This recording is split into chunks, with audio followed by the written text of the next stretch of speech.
You work hard, but your wallet's always empty. Ever wonder why? It's not just bad luck. These 5 sneaky habits are draining your cash. But don't worry, we've got the fix. Hey there, money savers. If those habits sound familiar, don't worry. You're in the right place. Welcome everyone to a deep dive into the psychology of money. Today we're going to uncover the hidden mind tricks that might be keeping you poor.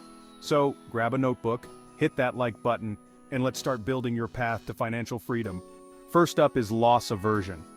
This is our brain's tendency to prefer avoiding losses over acquiring equivalent gains. In other words, we feel the pain of losing $100 more intensely than the pleasure of gaining $100. This can manifest in our financial lives in several ways, like holding on to losing investments for too long, hoping they'll recover, being overly cautious with investments, missing out on potential gains, sticking with a low-paying job instead of taking a risk on a better opportunity. To combat loss aversion, you can reframe your choices. Instead of focusing on what you might lose, think about what you stand to gain. You can also set stop-loss orders on your investments to automatically sell if they drop below a certain point. Just remember that some losses are necessary for overall gains. Not every investment will be a winner, and that's okay. Next, let's talk about present bias.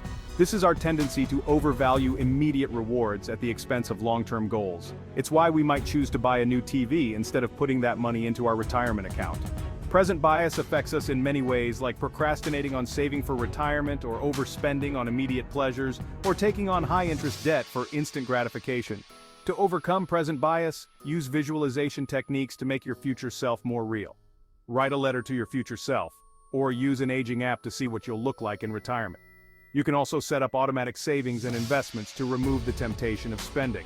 And lastly, you can use the 52-week money challenge, save $1 the first week, $2 the second, and so on. It makes saving fun and builds the habit gradually. At number 3, we have anchoring. This is our tendency to rely too heavily on the first piece of information we receive. In financial context, this often relates to prices or values. Examples of anchoring are thinking a $60,000 car is a good deal because it was originally priced at $75,000. Assuming a stock that has dropped from $100 to $50 is now cheap, using an arbitrary number as the basis for how much to save or invest.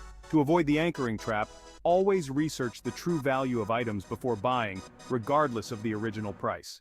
For investments, focus on fundamentals and future prospects, not past prices. And set your own anchors based on your financial goals and budget, not external suggestions. Number 4 is social proof and herd mentality. Humans are social creatures, and we often look to others to guide our behavior. This can lead to herd mentality in financial decisions. This manifests as jumping into investment bubbles because everyone else is doing it, overspending to keep up with peers, following financial advice from unqualified influencers. To break free from the herd, you must develop your own financial values and goals. What's right for others may not be right for you. Before making a financial decision, ask yourself, am I doing this because it aligns with my goals, or because others are doing it?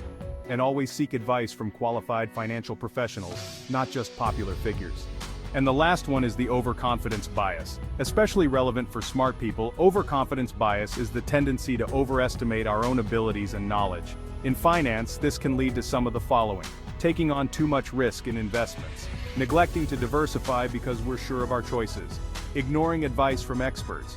To combat overconfidence, make sure you are always open to learning. The financial world is complex and constantly changing. Don't be afraid to seek out diverse opinions, especially those that challenge your views. And try to keep a financial journal to be able to track your decisions and their outcomes, to gain a realistic view of your abilities. Understanding these psychological traps is the first step to overcoming them. Remember, it's not about having a perfect financial mind, it's about being aware of our tendencies and developing strategies to counteract them. Start by identifying which of these biases affect you the most, then implement the strategies we've discussed to combat them. It might feel uncomfortable at first, but with practice, you'll develop healthier financial habits. Remember, your mind is your most powerful financial tool. By mastering these psychological aspects, you're setting yourself up for long-term financial success. Now go out there and show your brain who's boss.